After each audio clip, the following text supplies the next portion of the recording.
Jeg kan godt mærke på jer, kære publikum, der gik ind over scenen, at I sad og tænkte, jamen Nikolaj, er du, eller er du ikke blevet mobbet som barn? Og i så fald, hvad skulle man mobbe dig med?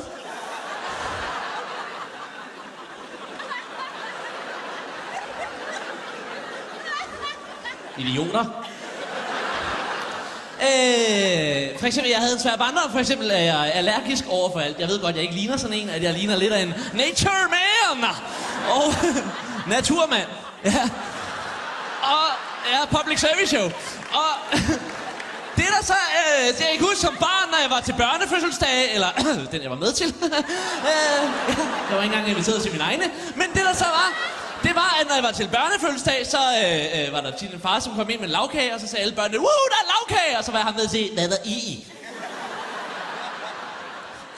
Det er bare fordi, at hvis der er gluten eller gær i dejen, så kan jeg ikke tåle det.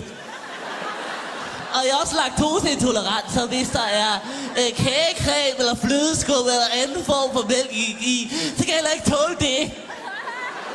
Er der frugt i lavkagen, det kan jeg bare ikke lide. Og hvis der er slik ovenpå, så de der A- og E-numre, det kan jeg heller ikke tåle. Jeg ved ikke, hvad A-numre er. Og så ved du altid meget sådan, hey, det er fint, Nikolaj, du skal selvfølgelig også være med. Så vi stiller lavkagen herovre et øjeblik. Og hvad siger I så til, at vi alle sammen går på skattejagt? Og alle børnene var, skattejagt! Og jeg var ham der, negativ på det. Det er simpelthen fordi, jeg kan se, at klokken den er lige passeret 12 formiddag. Og der står solen rimelig skarpt på himlen. Og da jeg kun lige har fået min faktor 475 på, så tror jeg ikke, det går, at jeg kan rende rundt i en villahave og lege skattejagt. Men vi kan da godt lege en sport på skattejagt, fordi min astmaspray er blevet væk. Og jeg skulle høre, om vi kunne lege Find Nikolajs astmaspray. Det kan vi ikke.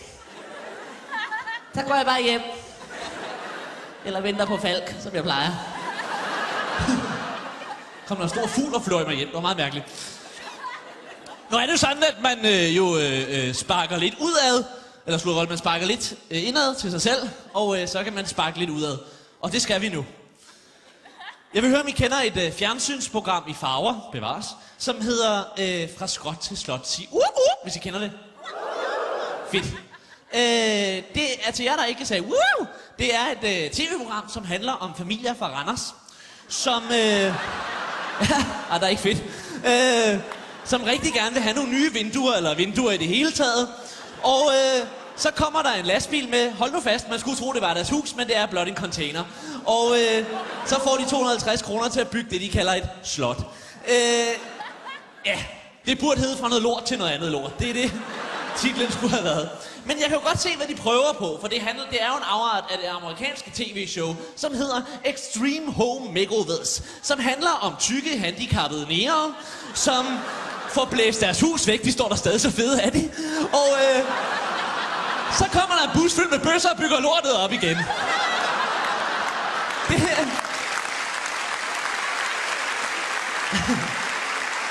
Det er det, programmet er. Og det sjove er, at de tykke handicappede nære står altid og siger, oh my god, thank you god, thank you god. Jeg kan godt sige, at det er ikke Gud, der har sendt den bus med bøsser. Det er satans værk.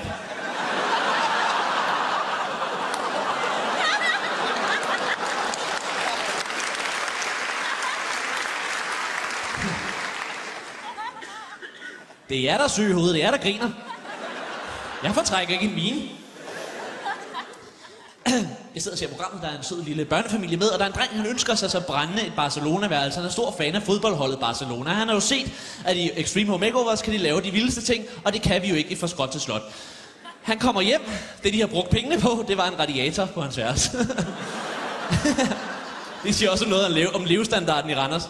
Men og verden var jo også i panik og stod ved siden af en lille dreng, der gerne ville have haft et Barcelona-værelse. Stod.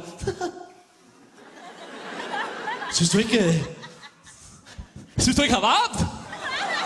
Det er ligesom at være i Barcelona. Ja, vi har hængt den i 2 meters højde, så du kan hænge dig i den. Sagde hun ikke. Jeg forstår ikke, at når man ikke har råd her i Danmark, hvorfor man så ikke bruger nogle af tv-grebene over for USA. For eksempel den der, de har med bus driver. Move the bus. Så der kører en bus væk, og der kommer et slot til syne.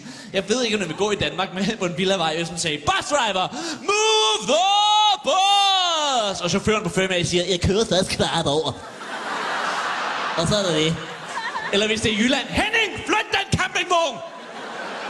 Ja, men det her, det er da lykke. Det var alt for mig, og så skulle jeg hilse min mor og sige undskyld.